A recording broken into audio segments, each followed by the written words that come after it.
परमार्थ करायचा असेल तर तरुणपणातच केला पाहिजे. आणि का केला पाहिजे त्याच्यासाठी पण सांगतो, ऐका. तरुण आहे जवान, अरे तरुण आहे जवान, तो या महाराष्ट्राच्या मातीचे आहे शान. अरे तरुण आहे जवान, तो या महाराष्ट्राच्या मातीचे आहे शान. अरे गीता, भागवत, ज्ञानेश्वरी गाथा आणि या वारकरी संप्रदायाच्या तत्वाची जो ठेवतो जाण, त्या महान देशाची निश्चित देत ना एक दिवस उंच झाल्याशिवाय राहणार नाही मान.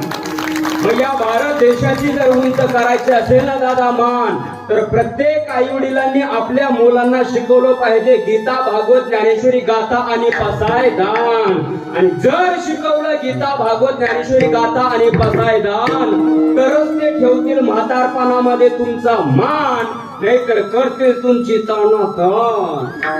मग ही तानातान होऊ नये असं जर वाटत असेल तर आपल्या मुलांना परमार्थ करायला शिकवलं पाहिजे.